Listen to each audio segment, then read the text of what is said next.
3월 12일 금요일 하나님께서 주시는 말씀은 마태복음 22장 23절부터 33절까지입니다. 봉독을 합니다.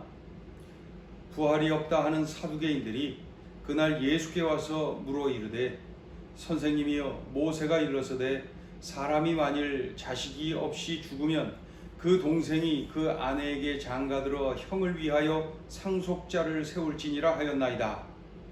우리 중에 7형제가 있었는데 마지가 장가들었다가 죽어 상속자가 없으므로 그 아내를 그 동생에게 물려주고 그 둘째와 셋째로 7째까지 그렇게 하다가 최후에 그 여자도 죽었나이다. 그런즉 그들이 다 그를 취하였으니 부활 때에 7 중에 누구의 아내가 되리이까? 예수께서 대답하여 이르시되 너희가 성경도 하나님의 능력도 알지 못하는 고로 오해하였도다. 부활 때에는 장가도 아니가고 시집도 아니가고 하늘에 있는 천사들과 같으니라. 죽은 자의 부활을 논할진대 하나님이 너희에게 말씀하신 바 나는 아브라함의 하나님이요 이삭의 하나님이요 야곱의 하나님이로라 하신 것을 읽어보지 못하였느냐? 하나님은 죽은 자의 하나님이 아니요 살아있는 자의 하나님이시니라 하시니 무리가 듣고 그의 가르치심에 놀라더라. 아멘. 예수님 당시에 종교적 정치적 집단 중에 사두개파라고 하는 집단이 있었습니다. 사두개파. 이 사두개라고 하는 이름은 다윗 솔로몬 시대의 그 대표적인 제사장 사독의 이름에서 파생된 그러한 이름이 바로 이 사두개, 사두가이라고 하는 이름입니다. 그래서 자신들을 사독의 후예이다. 대표적인 대제사장, 유명한 제사장 사독의 후예들이다. 이렇게 주장을 합니다. 당연히 대제사장들을 중심으로 제사장 계급을 독점한 그 집단이 바로 이 사두개파입니다. 그러니까 이 제사장들은 늘 사두개파에서 배출이 된 것이죠. 예루살렘 성전을 중심으로 활동을 했어요. 예루살렘 성전을 중심으로. 이 제사장들이니까 성전을 중심으로 활동을 하지요. 그러던 중에 AD 70년에 유대 독립 전쟁으로 인하여서 이 예루살렘 성전이 파괴되잖아요. 그러면서 자연스럽게 사두개파가 역사 속으로 사라지고 맙니다. 이들은 정치, 경제, 종교적으로 당시에 기득권을 누린 그러한 친로마파 집단이었습니다.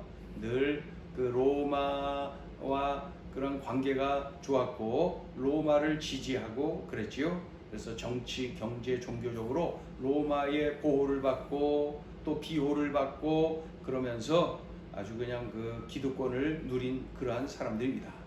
이들은 모세 오경만을 믿고 받아들인 그러한 사람들이죠. 그러니 성경 전체를 보지 못하고 오직 모세 오경만을 믿고 그것이 성경 전체라고 주장하는 것이죠.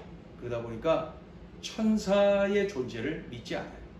부활이라고 하는 그러한 사실을 믿지를 않아요. 천사, 부활, 영 이러한 것을 믿지 않아요. 그러다 보니까 천사와 부활을 또 영을 인정하는 세력, 그리고 반로마적이고 그 친민중적인 그 집단, 특별히 그 바리새파 이들과는 아주 대치되는 그러한 서로 대립하는 그러한 관계에 놓인 것을 볼 수가 있습니다. 그 이제 바리새인들은 반로마적이고 또 친민중적이고 그리고 천사를 믿고 부활을 믿고 영을 믿고 굉장히 영적이죠. 그러다 보니까 이 바리새파와 이 사두개파는 논쟁을 자주 벌이고 그렇게 대립을 하는 관계였습니다. 자, 오늘 본문은 예수님께 사두개인들이 찾아와서 질문을 하는 것으로 오늘 본문이 시작됩니다. 자, 23절 읽어보죠. 부활이 없다 하는 사두개인들이 그날 예수께 와서 물어 이르되 부활이 없다고 벌써 싹 이렇게 기록을 하고 있죠. 24절, 자 어떤 질문을 예수님께 하나요? 24절, 선생님이요 모세가 일렀으되 사람이 만일 자식이 없이 죽으면 그 동생이 그 아내에게 장가들어 형을 위하여 상속자를 세울지니라 하였나이다. 이 모세오경 중에 신명기에 기록된 그러한 내용입니다. 형사 취수법. 형이 죽었어요. 형수를 그 동생이 취하는 거예요. 그래서 왜 취하느냐? 그 형을 위하여서 상속자를 세워라. 요 내용은 이제 그 홀로 된 여인을 이 가족이 돌봐야 된다라고 하는 의미가 담겨 있고, 그래서 동생에게 그런 의무를 주어지는 거죠. 당시에 여성의 권한이 형편없었는데 그런 상황에서 여성을 보호하기 위하여서 주신 그러한 법이 형사 취수제라고 하는 법입니다. 이게 이제 24절에 그렇게 되어 있어요. 그러니까 모세오경을 철저히 믿는 이들은 바로 이 모세오경 속에 신명기에 기록된 이 말씀, 이 내용을 철저하게 지켜야 된다라고 생각했겠죠. 그런 중에 이제 그러한 법이 있습니다 라고 말한 다음에 이어서 질문하는데 25절부터 8절까지 질문의 내용입니다. 이 질문이 뭐냐? 일부러 예수님을 꼬투리 잡아서 부활이 없다 라고 하는 자신들의 주장을 펼치고, 예수님을 꼬투리 잡아서 궁지에 내모는 그러한 목적으로 질문을 하는 거예요. 아주 못된 마음으로 하는 질문이죠. 25절부터 쭉 보죠. 우리 중에 7형제가 있었는데 마지가 장가들었다가 죽어 상속자가 없으므로 그 아내를 그 동생에게 물려주고, 이게 형사 취수제로 그 바로 뒤에 동생이 그 형수를 취한다는 것이죠. 자, 그런데 26절, 그 둘째, 셋째, 넷째, 다섯째 계속 형제가 그렇게 죽었다는 거예요. 자식 없이 계속 죽었어요. 그 상속자가 없이 계속 죽으면 그 다음 동생이 형사 취수법에 의해서 그 형수를 취하게 되는데, 그렇게 되는데 계속해서 7째까지 그렇게 되었습니다. 자, 그렇다면은 이제 7째 그 형제가 죽은 뒤로 그 여자도 죽었습니다. 다 죽었다는 거죠. 28절, 그런즉 그들이 다 그를 취하였으니, 그 여자, 그 형수죠, 형수를 아내로 취하였으니 부활 때에 7 중에 누구의 아내가 되리까? 아주 극단적인 그러한 예를 들면서 그 질문을 하는 거예요. 예수님을 궁지에 내몰려고 하는 것이죠. 질문의 의도입니다. 그러니까 이제 부활이 없는 거 맞죠? 부활을 한다면은 이게 누구의 부인이 되겠어요? 그러면서 예수님을 공격하는 거예요. 부활이 없는 거 맞죠? 자신들의 교리를 주장하는 거예요. 그러니 이 형사 취수법은 모세오경에 있으니 성경의 가르침이니 이거는 확실한데 부활은 없는 것이 맞다. 만약에 부활이 있다면은 이 문제에 해답을 줄 것 아니냐 하면서 공격을 하는 것이죠. 예수님이 그들의 의중을 잘 알고 계시죠. 그러니까 질책을 하십니다. 29절 읽어보죠. 시작. 예수께서 대답하여 이르시되 너희가 성경도 하나님의 능력도 알지 못하는 거로 오해하였도다. 너희는 성경을 잘 안다고 하지만 도대체 성경을 모르는구나. 너희는 하나님을 잘 믿는다고 하면서도 하나님의 능력은 모르는구나. 이렇게 질책을 하시죠. 그러면서 두 가지로 설명을 하면서 그들이 잘못되었다는 것을 반박을 하십니다. 자, 첫째 설명 30절 읽어보죠. 시작. 부활 때에는 장가도 아니가고 시집도 아니가고 하늘에 있는 천사들과 같으니라. 우리가 부활의 몸을 입기 때문에, 지금 이 육신이 아니라 부활의 몸을 입기 때문에 그때는 장가도 안 가고 시집도 안 간다. 마치 천사들과 같다. 이 사두개인들은 천사라고 하는 존재도 인정하지 않잖아요. 근데 예수님은 부활 때에는 말이야 천사와 같아져. 그래서 장가 시집 갈 필요가 없어. 그렇게 안 가. 그러니 이 형사 취수제 그거하고 부딪힌다는 게 전혀 말이 안 된다는 것이죠. 예? 타당치 않은 질문이야. 그러니까 결혼, 장가, 시집도 안 가는데 뭘 그걸 걱정하고 있어요. 그러니까 질문이 질문 같지도 않은 거야. 그렇게 말씀하죠. 자, 두 번째로 설명합니다. 31절 2절 죽은 자의 부활을 원할진대 하나님이 너희에게 말씀하신 바 나는 아브라함의 하나님, 이삭의 하나님, 야곱의 하나님이로라 하신 것을 읽어보지 못하였느냐? 하나님은 죽은 자의 하나님이 아니요 살아있는 자의 하나님이시니라. 이렇게 말씀합니다. 하나님은 죽은 자의 하나님이 아니라 산 자의 하나님이시다. 그런데 아브라함 이미 죽었잖아. 그죠? 이삭, 야곱 이미 죽은 지 오래된 조상들이잖아요. 이미 죽었잖아요. 그런데 하나님은 분명히 나는 산 자의 하나님이야. 아브라함, 이삭, 야곱의 하나님이야. 그러면 아브라함, 이삭, 야곱이 부활한다는 것을 전제로 하기 때문에 이 말씀이 가능한 것이지. 그들이 부활하지 않으면 이미 죽었는데 그러면 하나님은 죽은 자의 하나님이지. 하나님은 모세오경에서 수시로 나는 아브라함, 이삭, 야곱의 하나님이야 라고 외치셨는데 말이지.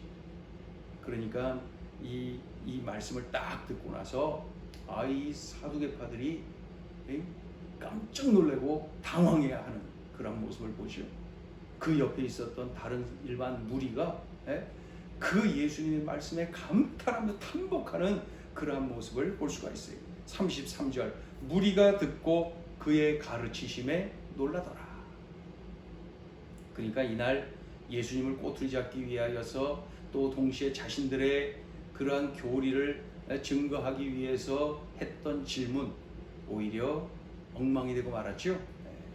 그 예수님께서 그 분명하게 두 가지로 말씀하시면서 그 부활이 분명히 있다는 것을 증명해 주셨고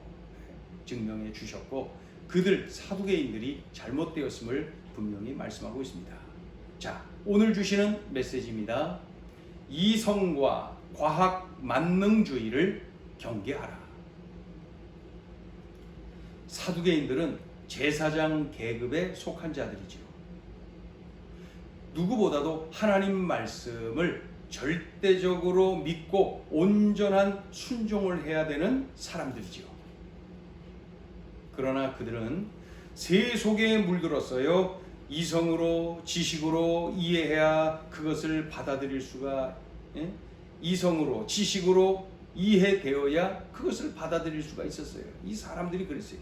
그러니 천사를 인정하지 않아요. 그러니 부활을 인정하지 않아요. 왜 그래? 이게 말이 되냐는 거죠. 이 자신들의 이성으로 지식으로 도저히 말이 안 되는 내용이거든요. 어떻게 사람이 죽었다가 사냐 이거예요. 어떻게 다시 살아나느냐? 그것도 영원히 산다는 건 말도 안 된다는 거예요. 그들의 입장에서는 생명 걸고 지켜야 되고 거부하고 싸워야 되는 그러한 일들이라는 것입니다. 그러니 이성과 과학 만능주의에 빠지면 사두개인 되는 거예요. 사두개인. 성경 66권은 첫 시작부터 창세기 1장 1절이죠. 첫 시작부터가 신비입니다. 태초에 하나님이 천지를 창조하시냐. 이 신비 아닙니까? 기적 아닙니까? 이성과 지식과 과학을 뛰어넘는 신비, 기적이 바로 성경 시작부터 기록이 되어 있습니다. 시작부터가 그래요. 시작부터가 인간의 이성, 지식, 과학을 박살내고 하나님의 능력을 선포하면서 시작하고 있는 거예요. 그러니까 사두개인들이 자신들이 믿는 모세오경에 이렇게 기록되어 있어요. 어느 신학자는 이렇게 말을 합니다. 성경에서 신비를 빼고 기적을 빼면은 성경책 앞면 뒷면 껍데기만 남는다. 신비, 기적. 그러니 이러한 신비와 기적으로 가득한 성경을 어떻게 이성과 지식과 경험과 과학 속에 가두려고 합니까? 그러면은 사두개인 되는 거예요. 사두개인 되는 거예요. 그러니 이성과 과학 만능주의를 늘 경계해야 됩니다. 늘 경계해야 됩니다. 세상 지식이 아무리 쌓이고 쌓인다 하더라도 우리가 평생 영원히 경계해야 될 것이 바로 이것입니다. 사두개파, 우리들이 철저하게 경계해야 될 그런 내용입니다. 자, 둘째 주시는 메시지입니다. 부활신앙은 축복이요 능력이다. 예수님이 말씀하십니다. 장차 부활하여 부활의 몸을 입을 것이다. 마치 천사와 같이 될 것이다. 우리는 이 땅에 사는 동안에 이 육신을 입고 있기에 수시로 병들어. 그리고 하루하루 늙어가요. 늙고 병들고 늙고 병들고. 그러다가 어느 날 이 육신의 장막을 벗게 되는 것이죠. 그렇게 이 육을 입은 인간의 삶은 그렇게 마감되는 거예요. 그러나 우리는 부활을 하여서 천사와 같이 된다. 이것이야말로 축복 아닙니까? 부활하여 천사와 같이 된다. 썩어질 몸을 입고 있는 그런 부활이 아닙니다. 천사와 같이 되는 부활의 몸을 입는 부활입니다. 그래서 영생을 누리고 영원히 우리 주님과 동행하는 그러한 삶을 사는 것이죠. 우리 하나님은 산자의 하나님이십니다. 하나님은 이 땅에서 우리와 함께 하시고 또 우리가 죽음으로 끝나는 것이 아니라 부활하여 영원히 하나님과 함께하는 그러한 능력의 삶을 살게 되는 것이죠. 이것이야말로 축복이고 능력입니다. 그러니 부활신앙은 바로 이 축복, 이 능력을 확신하며 사는 겁니다. 부활신앙이 있으면 이 땅에서 담대합니다. 부활신앙이 있으면 이 땅에서 넉넉합니다.